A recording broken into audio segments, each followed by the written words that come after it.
उस वक्त से जब पूरी दुनिया के अखबारों के पहले पन्ने पर भारत और अमेरिका के बीच छिड़ी एक अदृश्य जंग की सुर्खियां छपी थीं। एक तरफ महासागर पार बैठा एक राष्ट्रपति जिसने सोचा कि वह अपने आर्थिक हथियारों से भारत जैसे विशाल देश को घुटनों पर ला देगा, और दूसरी तरफ एक ऐसा राष्ट्र जिसकी मिट्टी में पैदा हुआ हर बच्चा अपने स्वाभिमान के लिए आखिरी सांस तक लड़ना जानता है। यह वही भारत है जिसकी धरती ने बार बार विदेशी आक्रांताओं को हराकर यह साबित किया है कि यहाँ की जनता भले ही सहनशील हो, पर जब कोई उसकी गरिमा को ललकारता है तो वह पर्वत बनकर सामने खड़ी हो जाती है। यही हुआ जब अमेरिकी सत्ता ने अपने लालच और राजनीतिक स्वार्थ के चलते भारत से आने वाले माल पर भारी शुल्क लगाने का ऐलान कर दिया। उसे लगा था कि भारतीय सरकार तुरंत उसके सामने झुक जाएगी, अपने बाजार के दरवाजे पूरी तरह खोल देगी और अपने पुराने दोस्त रूस से दूरी बना लेगी। लेकिन अमेरिका की यह सोच उसकी सबसे बड़ी भूल साबित हुई, क्योंकि जिस वक्त व्हाइट हाउस के कमरों में यह योजना बनाई जा रही थी, उसी वक्त भारत के गांवों और शहरों में एक ऐसी चुपचाप उठ रही लहर फैल रही थी जो धीरे धीरे सुनामी में बदलने वाली थी। यह लहर थी आत्मसम्मान की, यह लहर थी बहिष्कार की, यह लहर थी अपने ही हाथों में दुश्मन के खिलाफ सबसे घातक हथियार उठाने की, और यह हथियार था भारत का विशाल उपभोक्ता बाजार। वह बाजार जिसमें दुनिया की सबसे बड़ी कंपनियां अपनी जड़ें जमाने के लिए वर्षों से मेहनत कर रही थीं। यह वही बाजार है जो किसी भी देश की अर्थव्यवस्था को संजीवनी दे सकता है, और अगर यही बाजार किसी से मुंह मोड़ ले तो उसकी सबसे बड़ी कंपनियां धूल में मिल जाती हैं।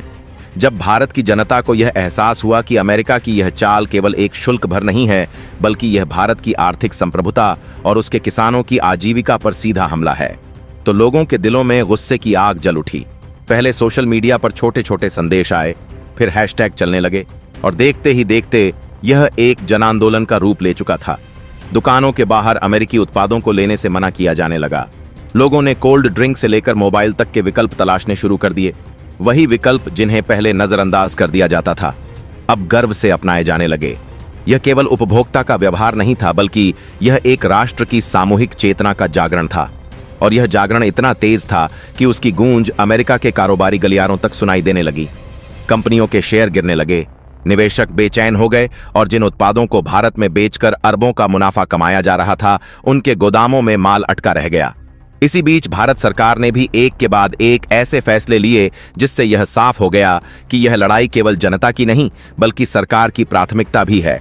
आत्मनिर्भर भारत का नारा अब केवल एक योजना नहीं, बल्कि एक राष्ट्रीय संकल्प बन चुका था। छोटे उद्योगों को बढ़ावा दिया जाने लगा, स्थानीय उत्पादन को प्राथमिकता दी गई, और विदेशी दबाव को ठुकराते हुए यह संदेश दिया गया कि भारत अब किसी भी कीमत पर अपने बाजार का नियंत्रण खोने नहीं देगा। यह केवल अमेरिका के खिलाफ आर्थिक मोर्चा नहीं था, बल्कि यह एक बहुस्तरीय रणनीति थी जिसमें रूस और चीन के पत्ते भी खेले जा रहे थे। रूस के साथ ऊर्जा और रक्षा के सौदे और मजबूत किए गए ताकि अमेरिका का दबाव बेअसर हो जाए। वहीं चीन को यह संकेत दिया गया कि भारत अपने हितों के लिए किसी से भी बातचीत करने को तैयार है, लेकिन उसकी संप्रभुता के साथ समझौता नहीं करेगा। यह संतुलन साधना आसान नहीं था, क्योंकि एक तरफ दुनिया की सबसे बड़ी आर्थिक और सैन्य ताकत अमेरिका था, और दूसरी तरफ क्षेत्रीय प्रतिद्वंदी चीन। लेकिन भारत ने जिस कुशलता से यह खेल खेला, उसने पूरी दुनिया को हैरान कर दिया। अमेरिकी राष्ट्रपति ने सोचा था कि वह भारत को आर्थिक चोट देकर कूटनीतिक रूप से अलग थलग कर देगा, लेकिन हुआ इसका उलटा। भारत ने अपने रिश्तों का ऐसा जाल बुन दिया जिसमें अमेरिका खुद उलझता चला गया। रूस खुलकर भारत के साथ खड़ा हो गया। यूरोप के कुछ देश भी भारत की स्थिति को समझने लगे, क्योंकि उन्हें भी अमेरिका की आर्थिक दबंगई का अनुभव हो चुका था। इस बीच भारत में अमेरिकी कंपनियों के खिलाफ आंदोलन और तेज हो गया। अब यह केवल सोशल मीडिया तक सीमित नहीं था, बल्कि सड़क से संसद तक इसकी चर्चा हो रही थी। लोग अपने बच्चों को सिखा रहे थे कि हमें अपने देश में बने उत्पादों को अपनाना है। बाजारों में मेड इन इंडिया के स्टॉल्स लगने लगे। हर खरीदारी एक संदेश बन चुकी थी, और यह संदेश इतना स्पष्ट था कि अब अमेरिकी दूतावास को भी रिपोर्ट भेजनी पड़ी कि भारत में माहौल अमेरिका के खिलाफ तेजी से बदल रहा है। यह वह क्षण था जब अमेरिका की राजनीतिक नेतृत्व को यह समझ आ गया कि उसने एक ऐसे राष्ट्र को चुनौती दे दी है जो केवल शब्दों में नहीं, बल्कि कर्मों में भी आत्मनिर्भर बनने की राह पर है। लेकिन व्हाइट हाउस की बैठकों में यह मानना किसी के लिए आसान नहीं था, क्योंकि वहां यह सोच गहरी बैठी थी कि भारत केवल एक विकासशील देश है जिसे आर्थिक दबाव से झुकाया जा सकता है, जबकि सच्चाई यह थी कि भारत अब एक ऐसी शक्ति बन चुका है जिसकी अनदेखी करना असंभव है। यह शक्ति केवल उसकी सेना या उसकी अर्थव्यवस्था नहीं थी, बल्कि उसके लोगों की सामूहिक इच्छा थी, जो किसी भी बाहरी ताकत से बड़ी है। और यही वजह थी कि इस पूरे टकराव में असली विजेता भारत ही था, क्योंकि उसने साबित कर दिया कि आज की दुनिया में सबसे बड़ा हथियार टैंक या मिसाइल नहीं बल्कि एकजुट जनता का संकल्प है। और यह संकल्प जब जागता है तो साम्राज्यों को भी घुटनों पर ला देता है। इस पूरी कहानी में रूस की भूमिका भी बेहद दिलचस्प थी। वह चुपचाप भारत को ऊर्जा और हथियारों की आपूर्ति कर रहा था ताकि अमेरिका का दबाव असरहीन हो जाए। वहीं चीन भी इस पूरे घटनाक्रम पर बारीकी से नजर रखे हुए था, क्योंकि वह जानता था कि अगर भारत अमेरिका को इस तरह मात दे सकता है तो वह एशिया में एक नई शक्ति संतुलन स्थापित कर सकता है। लेकिन भारत ने चतुराई से दोनों को अपने पाले में रखने की कोशिश की। चीन के साथ मतभेद के बावजूद बातचीत के दरवाजे खुले रखे ताकि अमेरिका यह न सोच सके कि भारत पूरी तरह उसके खिलाफ किसी एक खेमे में चला गया है। यह कूटनीतिक संतुलन भारत की विदेश नीति की सबसे बड़ी ताकत बन गया। और जब अंततः अमेरिकी कंपनियों के लॉबी समूहों ने अपने ही राष्ट्रपति पर दबाव डाला कि भारत के खिलाफ शुल्क को वापस लिया जाए, तब यह साफ हो गया कि भारत की रणनीति काम कर गई है। यह केवल एक शुल्क की वापसी नहीं थी, बल्कि यह भारत के कूटनीतिक और आर्थिक आत्मविश्वास की जीत थी। और इस जीत ने दुनिया को यह सिखा दिया कि किसी भी देश के पास अगर एकजुट जनता, मजबूत नेतृत्व और स्पष्ट रणनीति हो तो वह किसी भी महाशक्ति को चुनौती दे सकता है। यही है वह नई कहानी जिसने भारत के आत्मनिर्भर और अडिग राष्ट्र की छवि को दुनिया के सामने और भी मजबूत कर दिया, और जिसने हर भारतीय को यह महसूस करा दिया कि उसका हर छोटा फैसला, हर छोटी खरीदारी और हर छोटा त्याग मिलकर एक ऐसी ताकत बन सकता है जो दुनिया का नक्शा बदल दे। तो अब जरा सोचिए, जब भारत ने अपने इस महाप्रतिकार की गूंज को पूरी दुनिया में फैला दिया तो वॉशिंगटन के गलियारों में कैसी खामोशी छा गई होगी। जहां कभी भारत को केवल एक बड़ा बाजार समझा जाता था, अब वहां यह मान लिया गया कि यह देश अपने हितों के लिए किसी भी कीमत पर खड़ा रह सकता है। और यह कोई एक दिन या एक हफ्ते की कहानी नहीं थी, बल्कि यह एक लंबी रणनीतिक लड़ाई थी जिसमें हर मोर्चे पर भारत ने अमेरिका के हर दांव को उल्टा पलट दिया। व्हाइट हाउस में बैठे रणनीतिकार यह सोच भी नहीं पा रहे थे कि भारत के आम नागरिक की जेब और दिल एक साथ कैसे काम कर सकते हैं।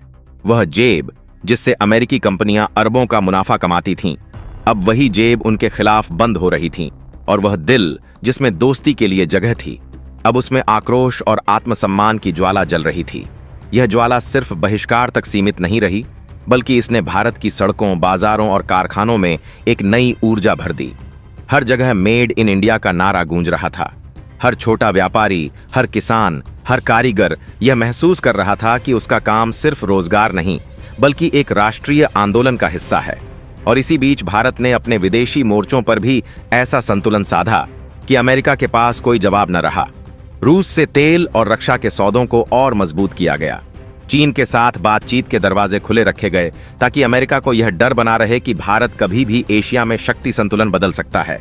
यूरोप के देशों के साथ भी भारत ने गुप्त रूप से व्यापार और तकनीकी सहयोग के रास्ते खोले ताकि अमेरिका की आर्थिक नाकेबंदी का कोई असर न हो। और जैसे जैसे समय बीतता गया, अमेरिकी कंपनियों के अंदर बेचैनी बढ़ने लगी। उनके निवेशक और निदेशक मंडल यह समझ गए कि अगर भारत का बाजार खो गया तो उनकी वैश्विक स्थिति हिल जाएगी। और यही बेचैनी धीरे धीरे दबाव में बदल गई।